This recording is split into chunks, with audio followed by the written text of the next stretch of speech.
Hi guys, today I'm gonna show you what's my process and the technique I use to create kick drum with the Analog Rytm Mark II. So don't expect to be like a video where there is one magic recipe to create good kick, because most of the time it comes out of experimentation, but obviously there is some technique you can use that will lead you faster to great results, and today I'm gonna cover that. So I will go over different sound engine and parameter, explaining what each does and the way I see them, and we talk about as well how the filter is important, the amplitude, LFO, and also I will cover the master effects such as overdrive and compression that you can use for your kick drum. So yeah, let's get started. First things is creating the punch. So I've just, for to flow pattern, I kind of choose a kind of a weird sounding, so this way I can shape it from scratch.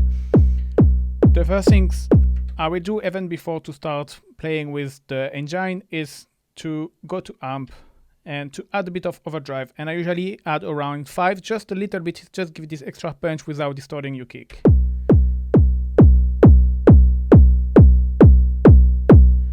Yeah, I usually don't go over, but already I've got a bit more volume, a bit more punch, and you can go back later on if you want add a bit more crunch, but for now it's just to add this little extra. And first let's talk about how to create the punch of your kick with the sweeping time and the sweeping depth. So they will both help you create the punch of your kick, and the way I see it is the more you go to the right with both parameters, the more you will get something more like a punchy and dry, and the more you go to the left, the more you will get something deep and round. So this obviously is kind of a reference that I say to myself. It's no 100% true. It always depends how you move them together, but by rule of thumb,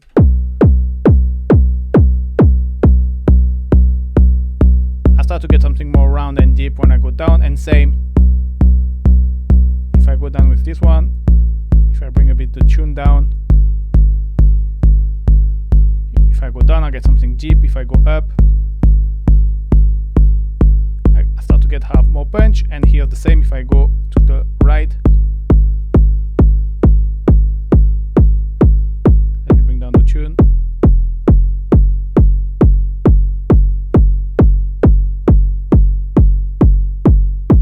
I get something more punchy. So here we are on the BD Classic. So I found on this one the depth get pretty strong already even at 12 o'clock. So I usually don't go that much over, because otherwise you get this very kind of clicky kick.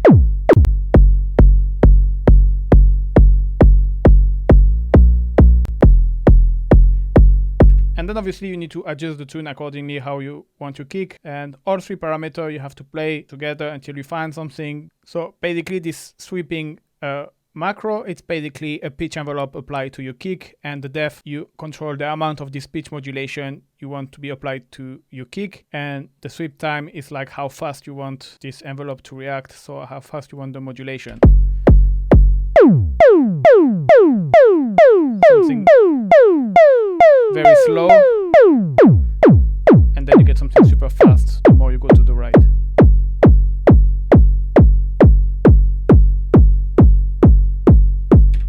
Alright, next parameter to shape your sound, you have the wave.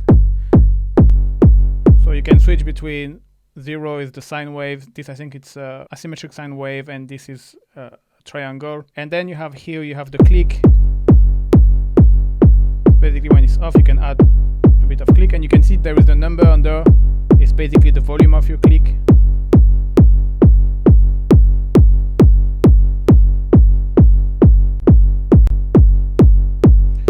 Alright, and then you have hold and decay, which gonna shape more the amplitude of your kick. So usually what I like to do is bring the hold as a maximum,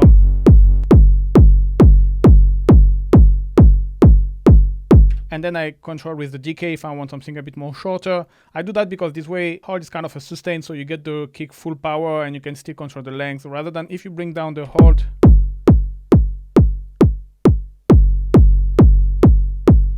you will still have the kick with a long tail who takes some time to fade out, but obviously it depends what you are looking for. And anyway, I like to do like this and have full power now, because anyway, if I found my kick too long or I don't like the amplitude shape, I can still shape it later on with the amp. So all engines have hold and decay, except for the FM and plastic, where they just have the decay. Now if you go over to BD hard, you have more or less the same. On this one, you have the sweep time, but you don't have the sweep depth, except you have the snap amount, which add an extra transient. basically, again, I think it's a fast envelope modulating the pitch of another oscillator, which creates this little clicky snap. And here you can just control the time.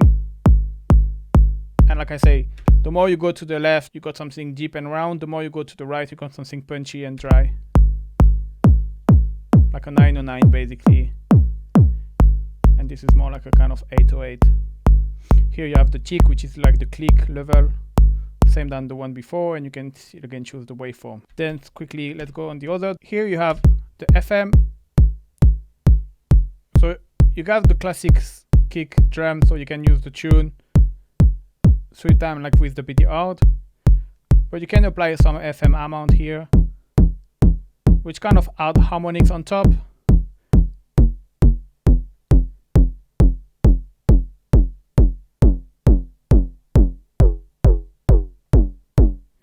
And it might sound weird at first, but you will see later that with the filter, it can be really nice to add these harmonics to then layer on filter them. So that's how I will use the FM. To be fair, it's not the one I use the most. Then you have plastic, which is here again, FM modulation and ring modulation.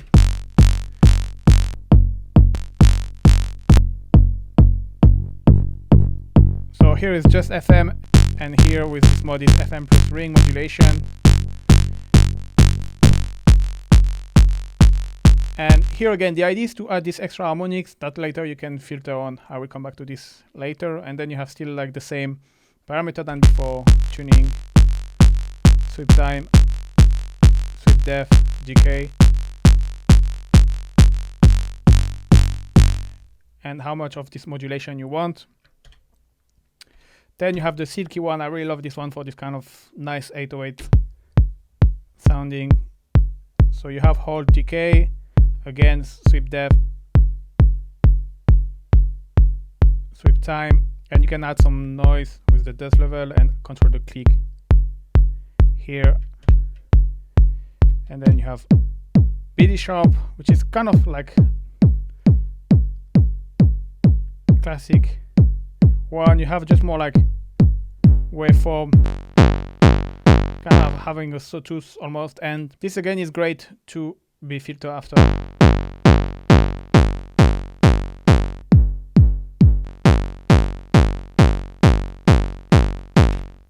And speaking of filter, that's gonna be our next move. Now you shape your kick. Can be great to add a filter. So it might sound weird at first, but you can add a low pass filter. And the idea is to bring your filter down, really low pass everything, but then open it with an envelope and open it very fast. This way you kind of get these harmonics, but you don't get too much of these harmonics. So you get best of both worlds. And if I low pass and I start to apply the envelope, you see now start to get a little bit of this harmonic, but not too much. Then after you can control with the envelope amount, the decay. But you can bring the resonance up.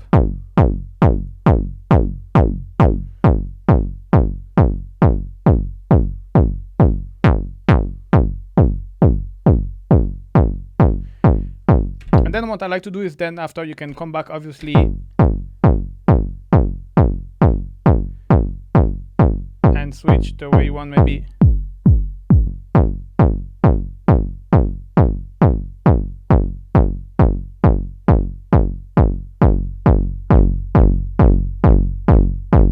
Having a bit more tail.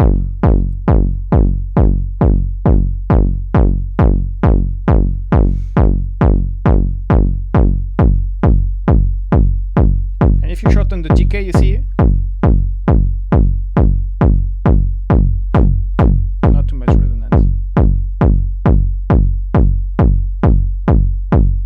get this nice little crunch on the top of your kick. And this is something I really recommend to do as well with the FM. You can really like play great with harmonics on top, and even if at first you think like, okay, that's too much, that sounds weird, then when you use a low pass filter and you apply this envelope to just open it fast and just a little bit, just grab a little bit of this harmonic and create something nice, and then you can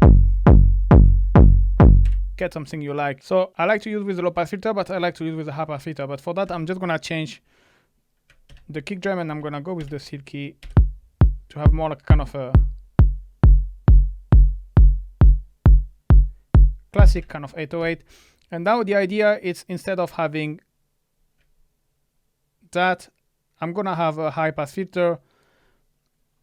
And with the high pass filter is, you know, it's to have the cutoff frequency very close to where your kick hits. And so this is really hard with the analog rhythm because you don't have the frequency here and you don't know which key anyway. But anyway, you can trust your ears and go from 0. I would go for the high pass 2 and maybe crank up a bit the resonance and then start to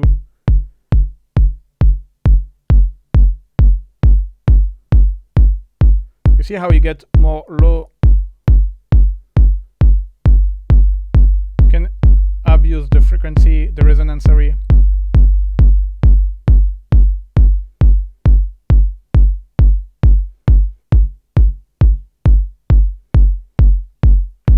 But this can work with the BD hard as well.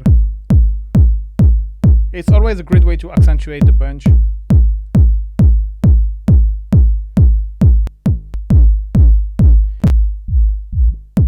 Compared to without the filter, quite a big difference. So let me bring it back. So here you can as well use the envelope. Obviously you don't want to use it positively because it will sweep the filter fast and it's weird, but you can use it negatively and you can, here it doesn't do much, but you can, for example, you see if I don't have any envelope, but here I have my filter cut, but with the envelope you can make it go down fast and kind of create.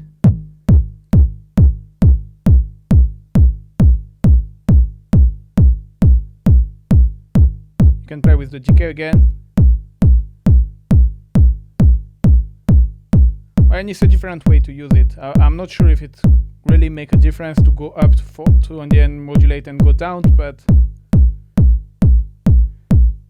you can experiment with.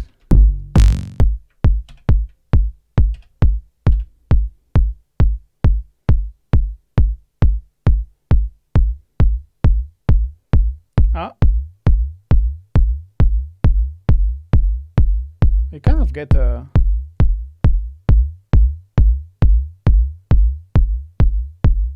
kind of bass line.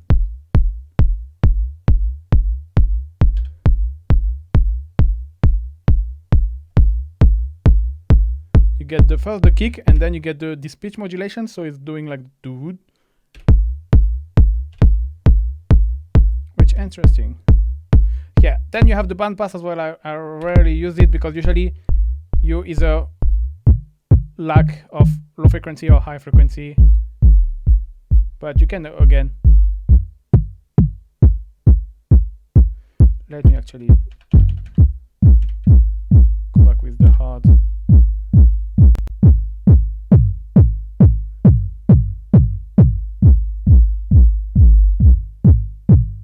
Yeah, it's kind of hard with the bandpass. All right, and let's go back to our amp. Oh, let me change the filter.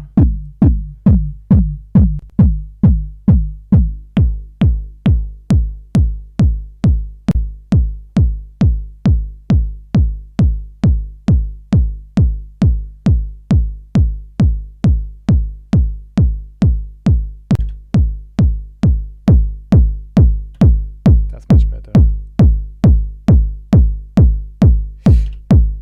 And so now you have two things. You have the amplitude envelope and you have the overdrive. So you can use the overdrive. I like if I really need to.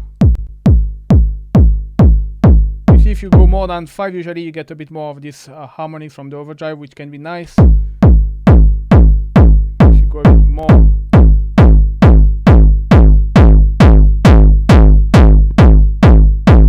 That's really depend how you like to get, but one thing you can use is then you can use the envelope if you feel your kick is too long. Like I said, like now you have attack, hold, and decay.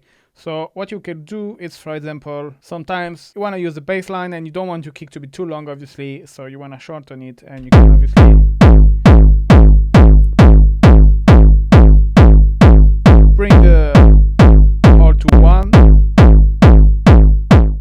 and then play with the decay.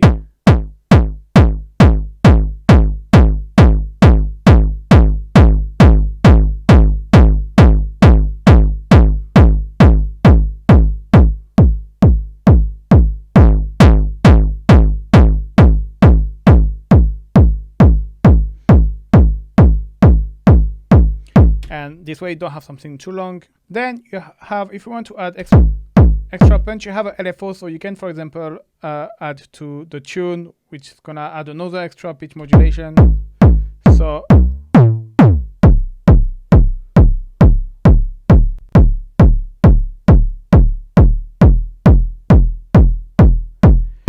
that's really up to you. I usually don't use it. I usually try to do the best with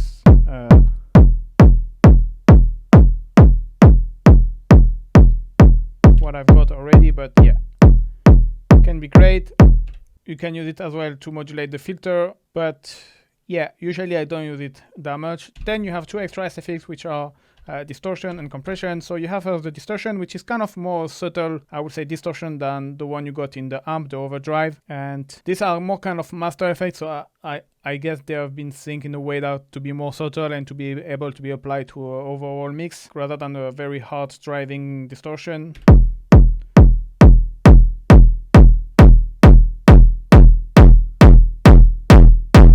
But it still sounds pretty good. You can bring the amount. Again, you can just stay a little, like around 10, just to have the punch and the loudness of the overdrive without having the extra harmonics, which can be great. And you have this symmetric knob to get different kind of tone. So one thing to be careful of is be always careful if you decide on the end you don't want to use distortion amount, bring the symmetry to 0, because if you don't, it will still affect your signal. You see?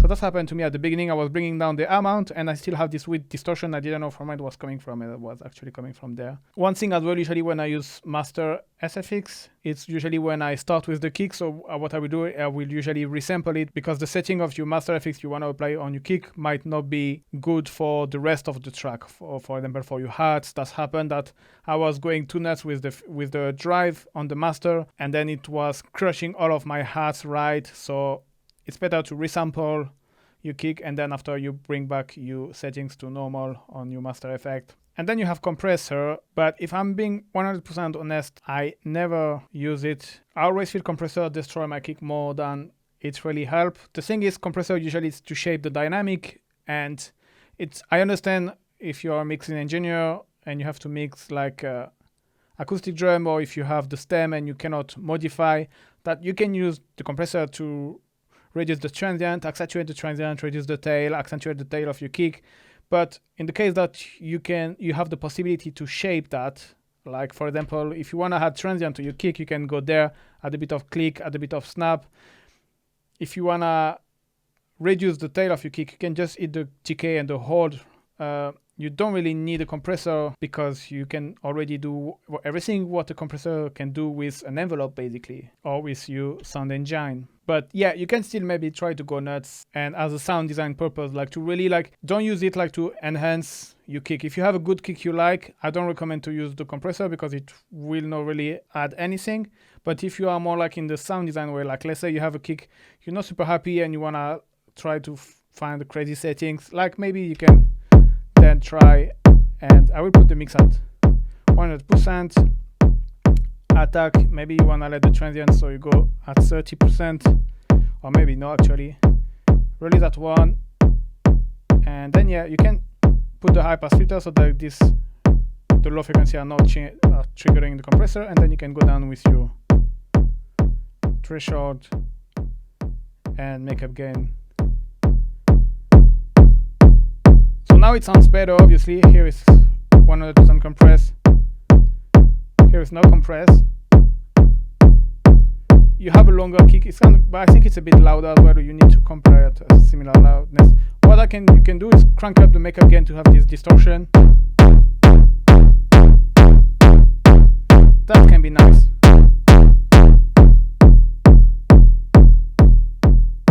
That's probably how I will use the compressor in a more creative way.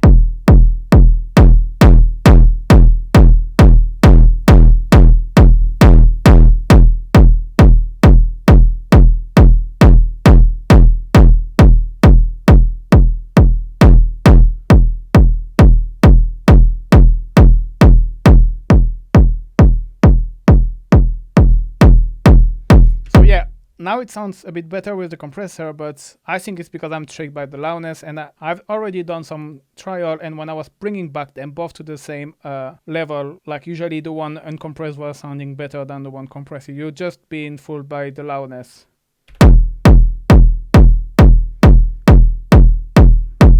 And yeah, here again, if you use the compressor, think about resampling your kick, because otherwise it will affect the rest of your mix. So yeah, that's usually how I like to go with the kick drum, how I like to create my kick drum. But yeah, I hope you enjoyed this video, guys. Thank you very much for watching, and see you soon, guys. Bye bye.